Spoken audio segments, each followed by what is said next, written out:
Hello everyone, welcome back to the next video. In this video I will show you how to display the MeshToonMaterial in ThreeJS. Now to be honest with you, like the output does not look like MeshToonMaterial. So if I show you the documentation, it should look something like this. As you can see, a cartoony effect has been applied to this particular mesh. I couldn't really get this effect. But yeah, anyways, maybe there is some bug in ThreeJS, or in case if I'm doing something wrong, do let me know in the comments. But from whatever I have tried, it just didn't work out for me. But anyways, let's get started. So firstly, I have created a simple project using Vite. I am using vanilla HTML, CSS and TypeScript. So just run this command and it will ask you for all the relevant question. Now inside package.json I have installed two dependencies. One is for ThreeJS, so this 3, and the other is types 3 for TypeScript, which is in dev dependency. Now if you see the index.html, I have defined one canvas over here.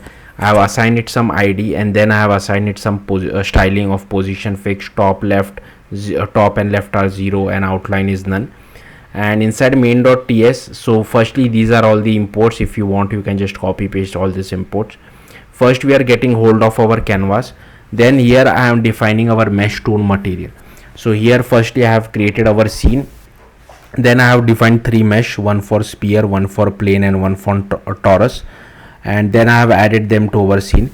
Now this MeshToonMaterial, as far as I can understand, it requires some lighting. So I have added ambient light as well as point light. The color is white and the intensity is 0.5, and I have set the position for our point light as well, 2, 3 and 4, and I have added both of them to our scene. Then I have created the size to occupy the entire width and height. I have created one camera, perspective camera, added it to our scene. Then I have created orbit controls, and orbit controls are basically for moving your objects for that. So if as you can see over here, I can zoom in, zoom out, I can like do something like this as well. So for that it is used. And here then we are creating our WebGL renderer, setting the size for our WebGL renderer, and in case of resize, we want to automatically resize our height and width and update our camera as well as renderer. That's what we are doing over here. And on double click, I just want to go to full screen or exit full screen. That's what we are doing. And on clock, we are just displaying a clock. Then here we are just displaying one elapsed time.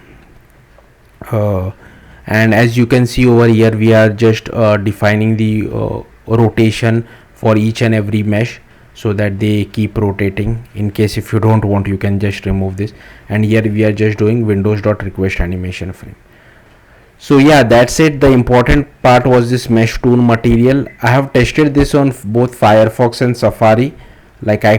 It doesn't look like a cartoon effect, but I don't know, maybe some color or lighting part is missing.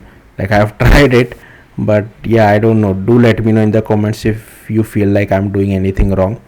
But yeah, that's it for this video. Thank you for watching. Bye.